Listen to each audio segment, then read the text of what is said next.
Voici la correction de l'exercice que je vous ai distribué sur le système de cristallisation du fer. La maille est une maille cubique centrée.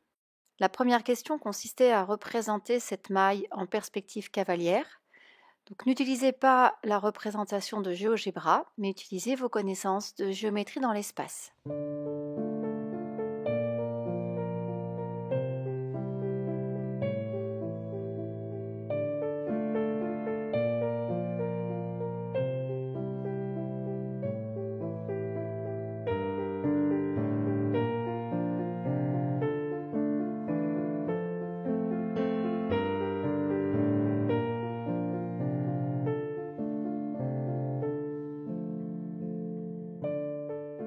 Une fois le cube dessiné, il est possible de positionner les atomes de fer en plaçant 8 au sommet et 1 au centre.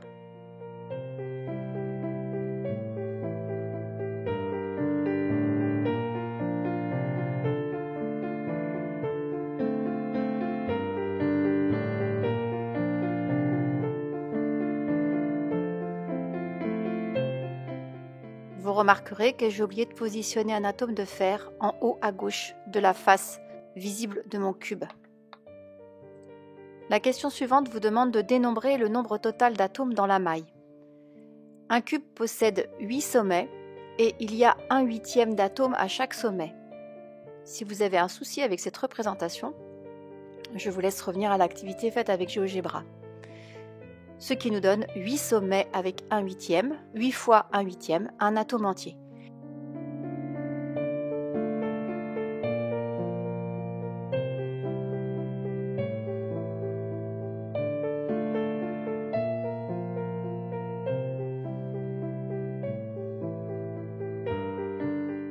Et dans un système cubique centré, il y a un atome au centre de la maille.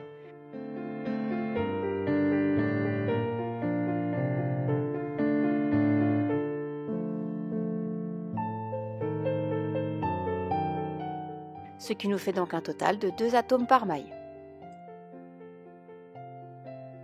La question 3 était de calculer la valeur de la diagonale du cube avec l'information que les atomes étaient tangents. On peut donc représenter cette information comme je l'ai fait sur la vidéo.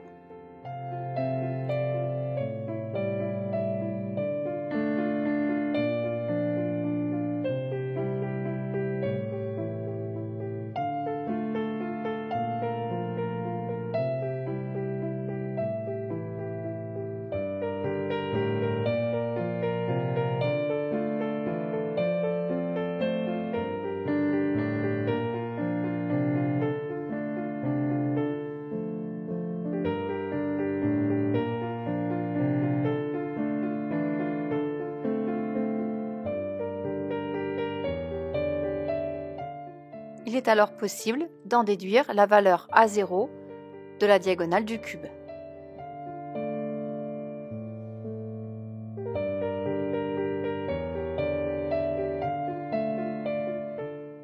Les questions 4 et 5 sont liées. Dans la question 4, on vous demande de calculer le volume réellement occupé par les atomes et dans la question 5, on vous demande de calculer la compacité.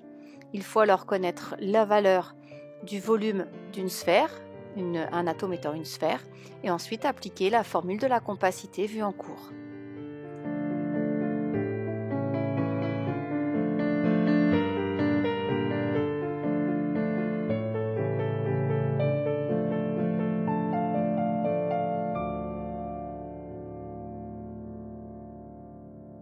Une fois que vous connaissez le volume total occupé par les atomes et le volume de la maille, vous pouvez calculer la compacité.